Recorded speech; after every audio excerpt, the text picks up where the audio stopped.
अखिलेश यादव अपने तमाम कार्यकर्ताओं से कह चुके हैं कि जब तक जनादेश नहीं आ जाता, जब तक पूरी तरह से काउंटिंग नहीं हो जाती, हर एक कार्यकर्ता को बहुत सतर्क रहने की जरूरत है, क्योंकि आप लोग कुछ भी करवा सकते हैं।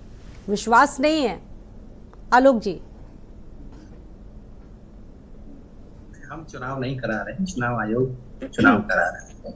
लेकिन हाँ, उनकी चिंता करने की चिंता की जा सकती है कि वो चिंता कर सकते हैं, क्योंकि उनका कैरियर जो है इस बार आखिरी मुकाम पर है। जो भी इलेक्शन उन्होंने अपने दम पर चुनाव लड़ाया है, हर स्ट्रेटजी उनकी फेल हुई है। आमतौर पर जो स्ट्रेटजी कामयाब भी हो जाया करती थी वो भी फेल हुई है। चाहे वो 2017 का इलेक्शन आप देखें जिसमें उन्होंने कांग्रेस के साथ गठबंधन किया था, 2019 का चुनाव देखें जिसमें उन्होंने बसपा के साथ गठबंधन किया था, 22 का चुनाव देखें जिसमें उन्होंने कई दलों के साथ गठबंधन किया था। कोई नगरीय चुनाव देख लीजिए, कोई शहरी का चुनाव देख लीजिए, कोई गंवई इलेक्शन देख लीजिए, सब में वो बुरी तरीके से हारे हैं। तो निश्चित रूप से इतने अरसे तक अगर कोई नेता हारता रहा हो और लगातार हारता रहा हो तो उसके ऊपर सवाल उठने लाजिमी है। और इस बार वो सवाल उठेंगे कि बहुत बुरी तरीके से उत्तर प्रदेश में समाजवादी पार्टी और कांग्रेस का गठबंधन या इंडी गठबंधन जो भी आप कह लें, वो चुनाव हारने जा रहा है। और हारने क्यों जा रहा है? देखिए साहब, बशीर बद्र का एक शेर है कि जब से चला हूं मेरी मंजिल पे नजर है, आंखों ने मेरी मील का पत्थर नहीं देखा। तो 2014 में मोदी जी ने अपने ऊपर विश्वास कायम कराया देश का। 2014 का इलेक्शन जब भारतीय जनता पार्टी मोदी जी के चेहरे पर लड़ी तो उस समय एक सवाल था कि क्या किसी एक नए व्यक्ति के चेहरे पर देश विश्वास कर सकता है? तो 5 साल हमें लगे। और जब 2019 में दूसरा चुनाव हुआ तो देश ने उनके ऊपर भरोसा किया, उनको दोबारा बागडोर सौंपी गई और कुछ ऐसे ऐतिहासिक फैसले हुए जो आमतौर पे संभव नहीं लगते थे। अयोध्या में भव्य राम मंदिर बनेगा, कोई सोच नहीं सकता था। कश्मीर का मसला, कश्मीर की धारा खत्म हो सकती है, कोई सोच नहीं सकता था। मुस्लिम महिलाओं की जिंदगी कोई आसान कर सकता है, कोई ये सोच नहीं कर सकता था। तो मुझे लगता है कि जिस तरीके का काम मोदी जी ने किया है उस पर भरोसा है और बड़े काम अभी करने हैं, इसमें कहीं कोई शक नहीं कि एक सदी बीतने जा रही है। 2047 में आजादी मिले 100 साल हो जाएंगे और हमने एक नया लक्ष्य लिया है। हमने देश को विकसित राष्ट्र में तब्दील करने का लक्ष्य लिया है और ये सपना मुझे लगता है कि आपकी आंखों में भी तैर रहा होगा, मेरी आंखों में भी तैर रहा है और हमारे जो साथी सामने बैठे हैं उनकी आंखों में भी तैर रहा है कि हिंदुस्तान का मुकाम दुनिया में एक नए तरीके का हो, एक नए नजरिए से हिंदुस्तान को लोग देखें। मुझे लगता है कि इस भरोसे पर वोटिंग हो रही है, इस भरोसे पर लोगों का साथ मिल रहा है। अभी हमारे साथी कह रहे थे, पत्रकार साथी कह रहे थे, हमारे मित्र भी हैं कि कुर्मी वोट नहीं करेगा या कुर्मी जो है सशंकित है या कुर्मियों को समाजवादी पार्टी ने ज्यादा टिकट दिया है। मैं उसी समुदाय का एक व्यक्ति हूं, मैं जानता हूं कि कुर्मियों का नेचर क्या है। देखिए, कुर्मी किसान जाति है और दो ही काम उसके पास हैं। प्रायः वो काम करती है खेती खेतिहर।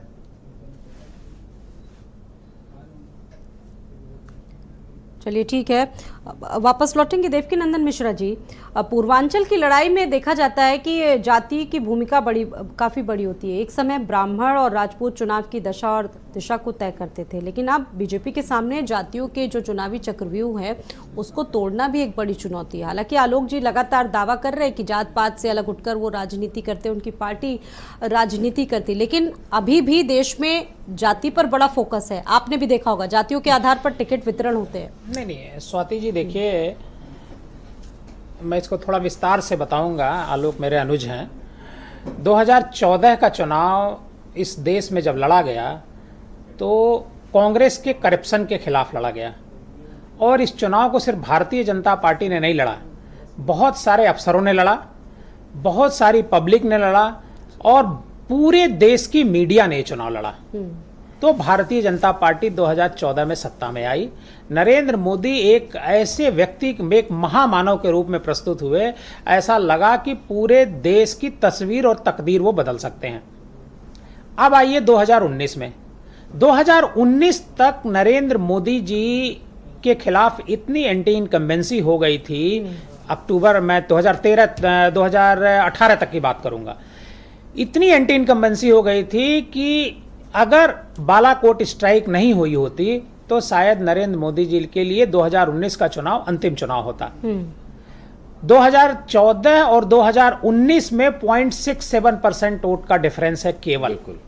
2014 में 6% लोगों ने ज्यादा वोट दिया था मोदी जी की सरकार बनाने के लिए। अब आइए 2024 में। 2024 में मैं जो देख पा रहा हूं, मैं किसी पार्टी का प्रवक्ता तो हूं नहीं, पार्टी के प्रवक्ता की तो भाई जैसे रोहन सिंह बैठे हुए हैं, इनकी तो मजबूरी है, इनके कांग्रेस के पक्ष में ही बोलेंगे। लेकिन कई बार ऐसा होता है कि हम जब बोलते हैं तो अगर किसी के फेवर में बात चली जाती है तो अच्छी लगती है, जिसके खिलाफ जाती है उसको खराब लगता है। बिल्कुल स्वागत। लेकिन 2024 का जो चुनाव है ये एकदम अलग चुनाव है। देश का चुनाव हो रहा है लेकिन कोई नेशनल अच्छा, इशू नहीं विपक्ष भी कह रहा है कि जनता लड़ रही है और सत्ता दल वाले लोग भी कह रहे हैं। मैं उसी में स्वाति कह रहा हूं कि 2024 का चुनाव जो है देश का चुनाव हो रहा है, लेकिन देश में कोई राष्ट्रीय मुद्दा नहीं बन पाया। जैसे 2019 में एक बालाकोट स्ट्राइक का मुद्दा बना था कि एक पावरफुल गवर्नमेंट है, मोदी जी के हाथों के मजबूत करना है, लेकिन 2024 में ऐसा मुद्दा नहीं बन पाया। क्यों नहीं बन पाया? क्योंकि भारतीय जनता पार्टी 10 साल सरकार चला चुकी है और 10 साल के भीतर जो बेरोजगारी है, महंगाई है, ये एक बहुत बड़ा मुद्दा है। जो भी 400 का सिलेंडर लेता था आज 1100 का लेता है, तो उसके लिए तो एक बात है। दूसरी चीज क्या है कि भारतीय जनता पार्टी ने सबसे पहले, हालांकि कास्ट, जो आपने कास्ट की बात करी, तो कास्ट में डिवीजन सबसे पहले भारतीय जनता पार्टी ने ही किया। मुझे याद है अभी भी 2022 के चुनाव में, 2019 के चुनाव में जगह जगह होर्डिंग्स लगे हुए थे लखनऊ और पूरे उत्तर प्रदेश में और देश के कई हिस्सों में कि किस जाति के कितने मंत्री हैं ये बताया जा रहा था, किस जातियों के कितने मंत्री हमने बनाए हैं ये बताया जा रहा था। तो जाति पर यह चुनाव हो रहा है और जनता चुनाव लड़ रही है। जब जनता चुनाव लड़ती है तो परिस्थितियां थोड़ी सी अलग होती हैं। अब क्या 4 जून को निकलेगा, अब 3 ही दिन बचा हुआ है। बिल्कुल, अब बहुत कम दिन बचे हैं। वापस आऊंगी, आपका विश्लेषण आगे भी ऐसे चलता रहेगा। हमारे सहयोगी शांतनु स्टूडियो 2 में इस वक्त मौजूद हैं। स्टूडियो 2 से वो कुछ और आंकड़े प्रस्तुत करने जा रहे हैं, कुछ और जानकारियां वहां से दे रहे हैं। एक बार रुक कर लेते हैं 13 लोकसभा सीटों के बारे में शांतनु क्या जानकारी दे रहे हैं, देखते हैं। आगे बढ़ते हैं और अगली लोकसभा सीट की बात करते हैं। देवरिया लोकसभा सीट है जहां पर शशांक मणि त्रिपाठी भारतीय जनता पार्टी के प्रत्याशी हैं। अखिलेश प्रताप सिंह कांग्रेस पार्टी की तरफ से यहां पर चुनावी मैदान में हैं और संदेश यादव यहां पर बीएसपी ने चुनावी मैदान में उतारा है। तो ये यहां पर मुकाबला देखिए बेहद दिलचस्प होगा और अखिलेश प्रताप सिंह अच्छी खासी टक्कर देते हुए यहां पर क्या नजर आएंगे ये भी अपने आप में एक बड़ा सवाल है। लेकिन फिलहाल ये मुकाबला यहां पर देवरिया की सीट जो है वो काफ़ी ज़्यादा चैलेंजिंग जो है वो इंडिया गठबंधन के लिए भी होने वाली है। कुशीनगर की बात करें, कुशीनगर लोकसभा जहां पर विजय कुमार दुबे भारतीय जनता पार्टी के प्रत्याशी हैं, अजय प्रताप सिंह यहां पर समाजवादी पार्टी के प्रत्याशी हैं और शुभ नारायण चौहान यहां पर बीएसपी के प्रत्याशी हैं। चलिए अब आपको दिखाते हैं लोकसभा वाइज मतदाताओं का समीकरण क्या है, कितने पुरुष कितनी महिला मतदाता हैं जो इस बार लोकसभा चुनाव में अपने मताधिकार का प्रयोग करने वाले हैं। बलिया लोकसभा क्षेत्र की अगर बात करें तो यहाँ पर कुल मतदाता 19 लाख से ज़्यादा हैं, जिनमें महिला मतदाता देखिए 8,90,000 हैं यहाँ पर मतदाता, महिला मतदाता जो कि कहा जाए कि ये कहीं ना कहीं अपने मताधिकार का प्रयोग करेंगे। 10 लाख से ज़्यादा पुरुष मतदाता हैं जो कि बलिया लोकसभा क्षेत्र में जो तमाम यहाँ पर प्रत्याशी हैं उनके भाग्य का फैसला करेंगे। वाराणसी लोकसभा क्षेत्र की बात की जाए, यहाँ पर कुल मतदाता देखिए 19,62,000 मतदाता हैं। पुरुष मतदाताओं की बात की जाए तो 10,65,000 और महिला मतदाता 8,97,000, लगभग 9 लाख महिला मतदाता यहाँ पर जो कि वाराणसी में चुनाव का फैसला करेंगे। गोरखपुर की बात की जाए, यहाँ पर 20,97,000 मतदाता हैं।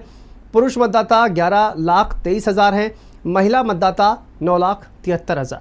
चलिए गाजीपुर लोकसभा की अगर बात करें तो यहाँ पर देखिए 29,27,000 कुल मतदाता हैं। पुरुष मतदाताओं की बात करें तो 15,44,000 यहाँ पर मतदाता हैं। महिलाओं की अगर बात की जाए तो 13,82,000 यहाँ पर महिला मतदाता हैं जो कि अपने मताधिकार का प्रयोग करने वाले हैं। गाजीपुर एक बहुत बड़ा लोकसभा क्षेत्र, आप देखिए 29 लाख से ज़्यादा यहाँ पर मतदाता हैं। 15,44,000 कुल पुरुष मतदाता हैं जो कि अपने वोट का प्रयोग करने वाले हैं। चंदौली लोकसभा यहाँ पर 18,31,000 मतदाता हैं।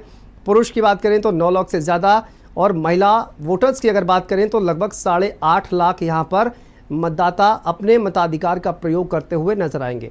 बांसगांव लोकसभा क्षेत्र यहाँ पर 18 लाख से ज़्यादा कुल मतदाता हैं और पुरुष देखिए 9,68,000 यहाँ पर पुरुष मतदाता हैं और साथ साथ महिला मतदाताओं की बात की जाए तो 8,52,000 महिला मतदाता है।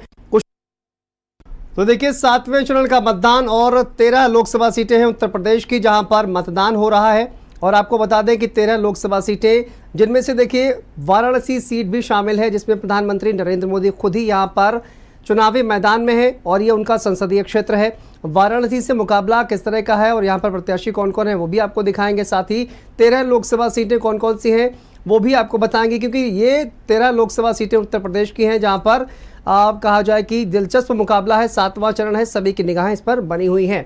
वाराणसी की बात करें तो यहाँ पर नरेंद्र मोदी, प्रधानमंत्री नरेंद्र मोदी यहाँ पर चुनावी मैदान में है। उनके साथ इंडिया गठबंधन से अजय राय कांग्रेस के प्रत्याशी हैं। साथ साथ बीएसपी ने यहाँ से अतहर जमाल लारी को मैदान में उतारा है। तो यहाँ पर दिलचस्प मुकाबला देखने को मिल रहा है। और गोरखपुर की बात की जाए, गोरखपुर में यहाँ पर भारतीय जनता पार्टी ने रविकिशन काजल निषाद जो है वो समाजवादी पार्टी से यहाँ पर चुनावी मैदान में है। और काजल निषाद एक भावुक अपील भी करते हुए नजर आई थी, लेकिन यहाँ पर भी मुकाबला बेहद दिलचस्प नजर आ रहा है। तो वहीं पर देखिए बीएसपी की तरफ से यहाँ पर जावेद को मैदान में उतारा गया है। तो ये ओवरऑल यहाँ पर देखा जाए तो समाजवादी पार्टी और भारतीय जनता पार्टी का ही मुकाबला यहाँ पर नजर आ रहा है और दोनों के बीच यहाँ पर कांटे की टक्कर देखने को मिल रही है। निषाद समाज का वोट कैसा रहेगा इसको लेकर भी अपील करते हुए नजर आएंगे।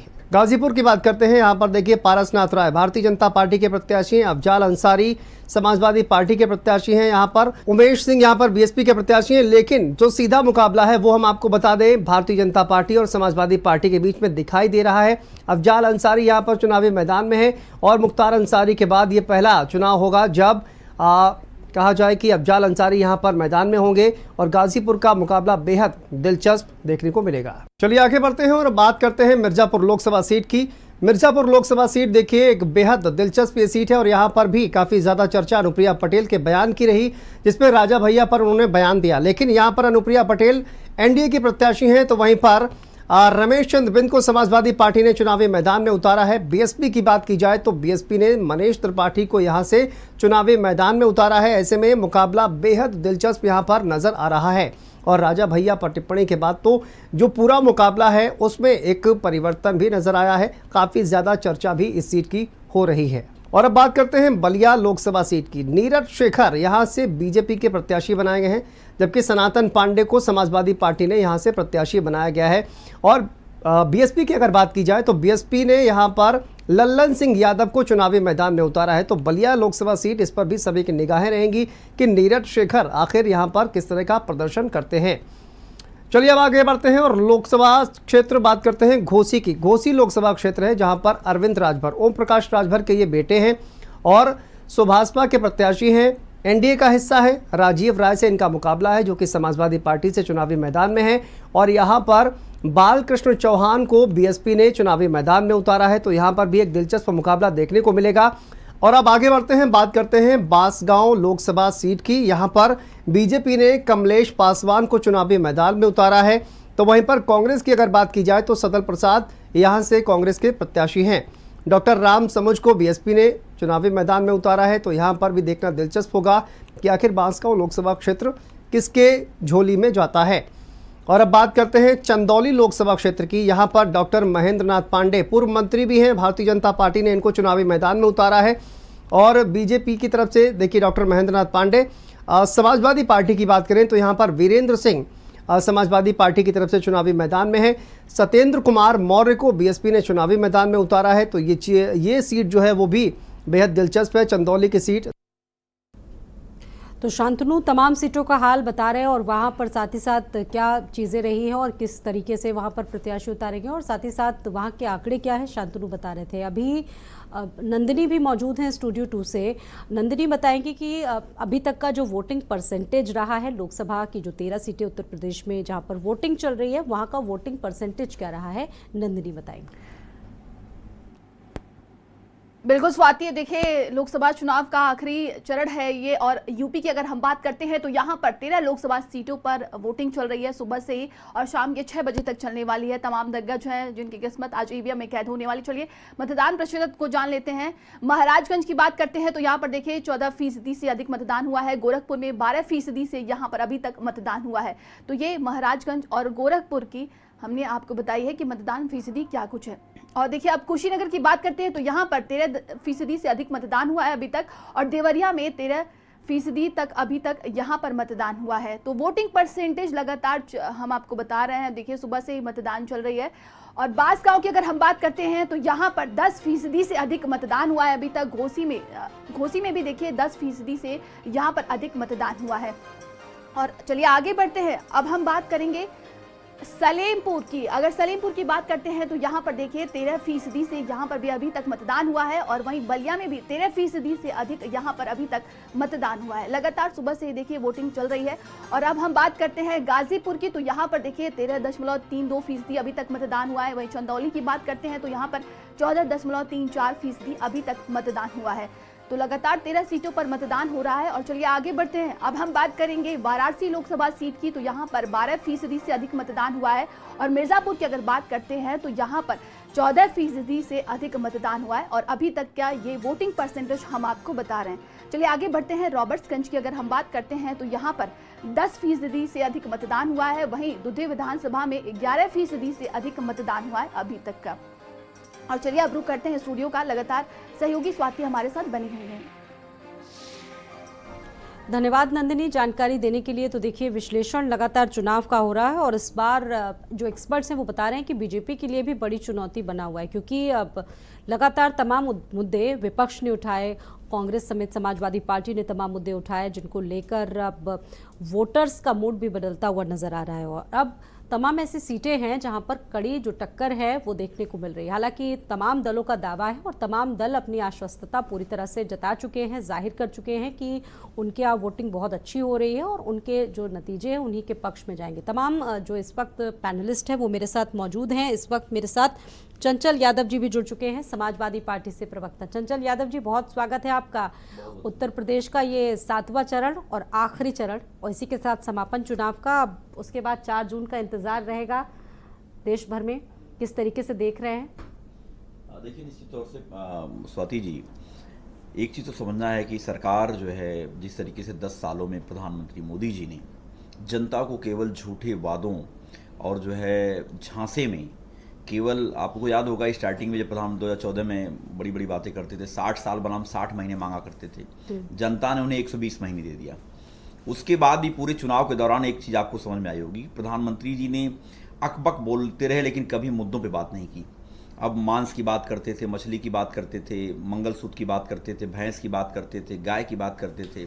इवन की सोचिए एक पिछड़े समाज का नौजवान तेज तर्रार युवा साथी, उसको अभी बिहार में एक रैली के दौरान उन्होंने तेजस्वी जी को क्या बोला, उन्होंने कहा कि हेलीकॉप्टर से उतरते ही जेल भेजूंगा।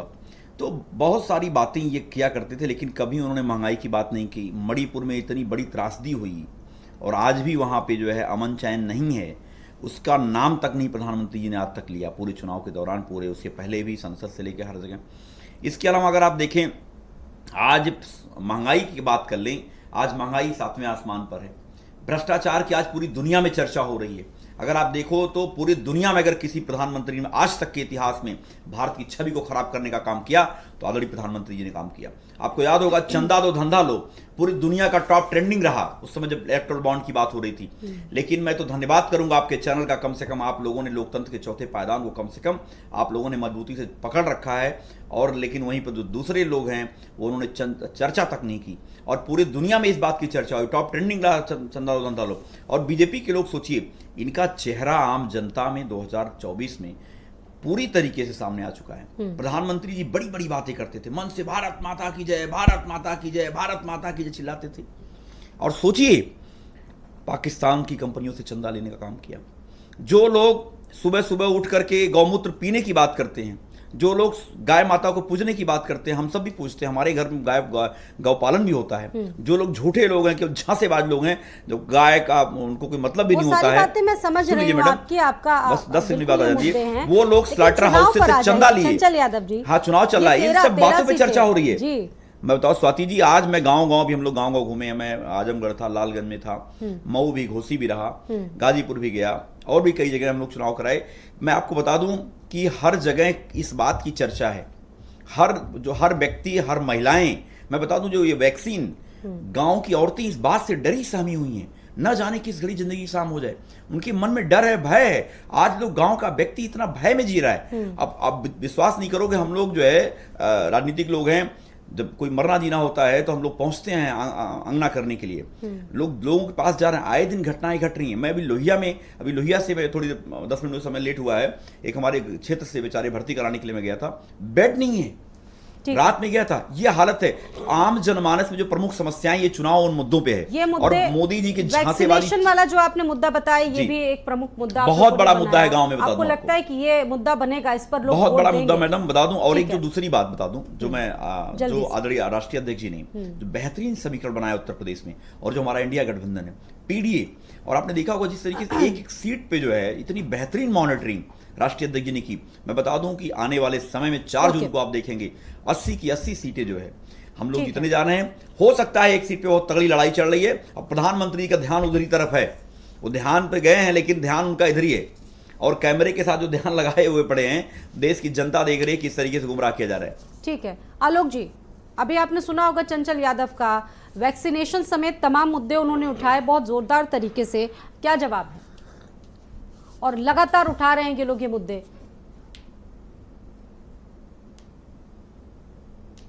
मैं सोचता हूं कि सबसे बड़ा काम क्या है, भ्रष्टाचारियों पर लगाम लगाना।